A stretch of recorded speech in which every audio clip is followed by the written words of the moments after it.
ઉત્તરાયણ પૂર્વે પ્રતિબંધિત ચાઇનીઝ દોરીના કાળા કારોબાર પર પોલીસે તવાઈ બોલાવી સુરેન્દ્રનગરની દસાડા પોલીસે પ્રતિબંધિત ચાઇનીઝ દોરીના જથ્થા સાથે એક શખ્સને દબોચી લીધો। પોલીસે બાતમીના આધારે વોચ ગોઠવી ચાઇનીઝ દોરીના 48,000 રૂપિયાના 480 નંગ ટેલર અને કાર સહિત કુલ 1.98 લાખનો મુદ્દામાલ કબજે કરી કાર્યવાહી હાથ ધરી। દસાડા હાઈવે પરથી કાર ચાલક દશરથભાઈ રાવળ વાળાને ઝડપી પાડી અને કાયદેસરની કાર્યવાહી હાથ ધરી।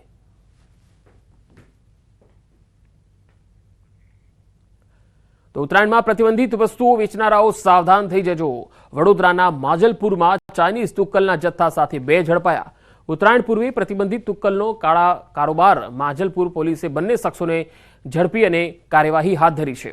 માજલપુરમાં બંને શખ્સો પ્રતિબંધિત ચાઇનીઝ તુક્કલનો જથ્થો વેચવા ફરતા હતા। પોલીસે 90,000ના મુદ્દામાલ સાથે કેયુર પઢિયાર અને આશિષ પંચાલની ધરપકડ કરી। પ્રતિબંધિત ચાઇનીઝ તુક્કલનો જથ્થો અમદાવાદના વિપિન નામના શખ્સને મોકલ્યો હતો। પોલીસે ચાઇનીઝ તુક્કલનો જથ્થો મોકલનાર વિપિનને વોન્ટેડ જાહેર કર્યો। નસબંધી કાંડમાં ન્યૂઝ 18ના અહેવાલની ધારદાર અસર થઈ। ન્યૂઝ 18ના અહેવાલ બાદ લેવાયા તાત્કાલિક પગલાં। કાગળ પર નસબંધીના ઓપરેશન કાંડમાં પગલાં ભરવામાં આવ્યા। ઓપરેશન કાંડમાં હેલ્થ વર્કરને ફરજ મોકૂફ કરાયા છે। કડીની મેઢા પ્રાથમિક આરોગ્ય કેન્દ્રના હેલ્થ વર્કર છે। કડીના કલ્યાણપુરાના શ્રમિકનું ઓપરેશન કાગળ પર થયું હતું। નસબંધી કેમ્પમાં 28 ઓપરેશન થયા હતા, જેમાંથી 6 કડી તાલુકાના પેશન્ટ હતા અને કડીથી મોકલાયેલા 6 કેસમાંથી 5 દર્દીઓનું અડાલજ હોસ્પિટલમાં ઓપરેશન થયેલું, જેમાં કડીના મેઢા પ્રાથમિક આરોગ્ય કેન્દ્રના હેલ્થ વર્કરે નસબંધી માટે ફોર્મ ભર્યું હતું અને ઓપરેશન માટેનું ફોર્મ સહી સિક્કા સાથે ભરી દીધું હતું। જો કે ફોર્મ ભરાઈ ગયું અને શ્રમિક ઓપરેશન માટે ગયો જ ન હતો। આ તરફ નસબંધી કાંડમાં અત્યાર સુધીમાં 3 હેલ્થ વર્કર સસ્પેન્ડ થયા છે। નસબંધી કાંડમાં તમામ 28 ઓપરેશન કેસમાં તપાસ પૂરી થઈ ગઈ છે। 28 નસબંધી કેસમાં વિડીયોગ્રાફી સાથે તપાસ પૂરી થઈ છે। હજુ પણ નસબંધી કાંડમાં વધુ ભોપાળા બહાર આવી શકે છે।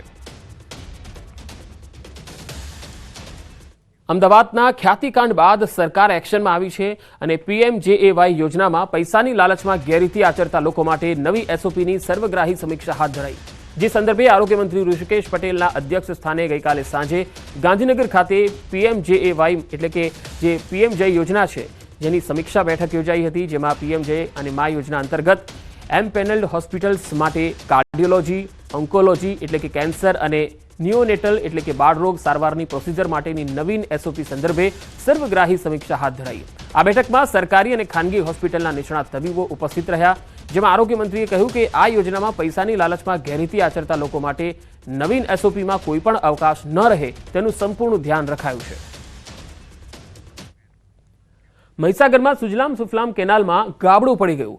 ખાનપુરના બામરોડામાં કેનાલમાં 4 જગ્યાએ ગાબડું પડ્યું છે। આ કેનાલમાં લીકેજના કારણે પાણી વહીને આસપાસના ખેતરોમાં ફરી વળ્યા। 10 થી 15 ખેતરોમાં ઘઉં, ચણા સહિતના પાક ધોવાઈ ગયા। અધિકારી સહિતની ટીમ ઘટના સ્થળે પહોંચી। સુજલામ સુફલામ કેનાલ મારફતે રાજ્યના 9 જિલ્લાઓમાં સિંચાઈ માટે પાણી પૂરું પાડવામાં આવે છે। સુજલામ સુફલામ કેનાલમાં હાલમાં 600 ક્યુસેક પાણી છોડવામાં આવેલું હતું। જો કે સુજલામ સુફલામ કેનાલ ઇન્ચાર્જને જાણ થતાં પાણી છોડવાનું બંધ કરવામાં આવ્યું અને અધિકારીઓ સહિતની ટીમે કેનાલ સમારકામની કામગીરી હાથ ધરી। રસ્તાના અભાવે સગર્ભાને જોડીમાં લઈ જવી પડી। વધુ એક ઘટના નર્મદાના ચાપટ ફળિયાનો એક વિડીયો છે જે વાયરલ પણ થઈ રહ્યો છે। સારવાર ન મળતા જંગલમાં જ સગર્ભાએ બાળકને જન્મ આપ્યો। ગર્ભવતીને રસ્તાના અભાવે લાકડાના 2 દંડા લઈ અને વચ્ચે સાડીની જોડી બનાવી હોસ્પિટલ લઈ જવાઈ હતી। સ્થાનિકોના મતે આ વિસ્તારમાં 10 કિલોમીટર સુધી રસ્તો નથી। પ્રસૂતાને પીડા ઉપડતા તેને જોડીમાં નાખી લઈ જવાનો વારો આવ્યો, જ્યાં ખુલ્લા જંગલમાં મહિલાએ બાળકને જન્મ આપ્યો। સ્થાનિકોના મતે 10 કિલોમીટરમાં રસ્તો ન હોવાથી કોઈ વાહનો આવી શકતા નથી।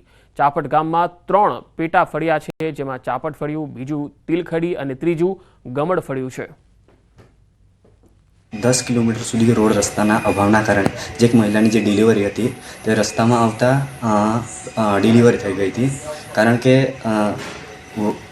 એવા કેટલાક બનાવ બને છે કે રસ્તાના અભાવના કારણે ત્યાં કોઈ વાહન વ્યવહાર જઈ શકે એવી કોઈ સુવિધા ન હોવાના કારણે રસ્તામાં જ આવતા ડિલિવરી થઈ ગઈ છે।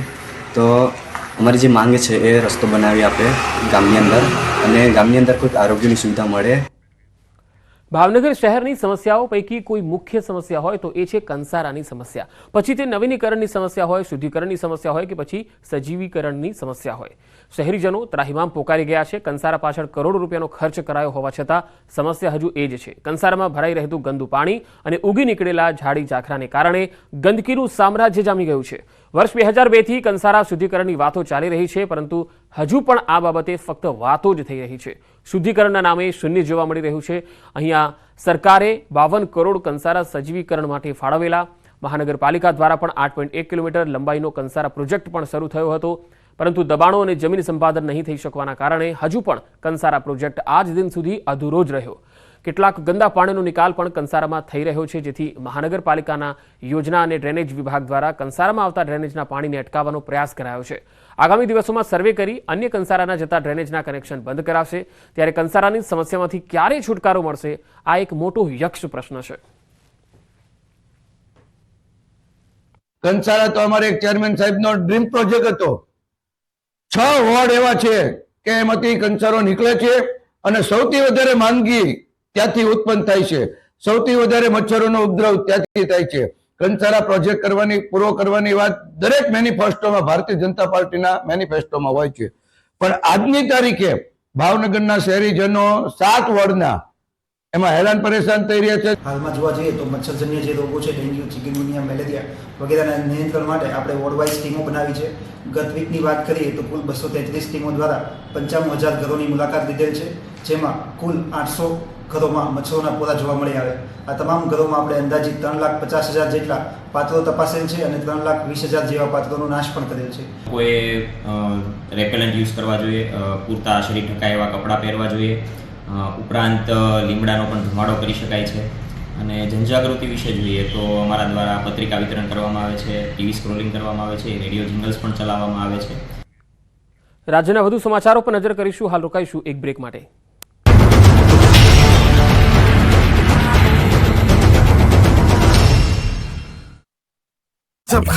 નમસ્કાર, આપ જોઈ રહ્યા છો ગુજરાતની number 1 news channel news 18 Gujarati. આપણું ગુજરાત સાથે હું છું સિદ્ધાર્થ દવાકિયા. મહત્વના સમાચારથી શરૂઆત.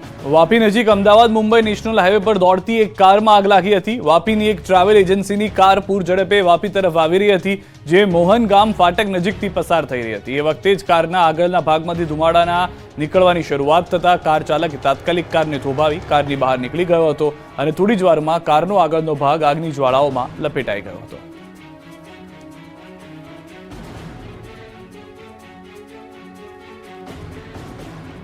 વાપીમાં ફટાકડાના કારણે લગ્નના મંડપમાં આગ, જાનૈયાઓ મુઠ્ઠીઓ વાળીને ભાગ્યા. વાપીના છેવાડે આવેલા ડુંગરા તળાવ નજીક આગ લાગી હતી. રાજસ્થાન ભવનની બાજુમાં આવેલા મંડપના ગોડાઉનમાં આગ લાગતા જ આસપાસના વિસ્તારમાં દોડધામ મચી ગઈ.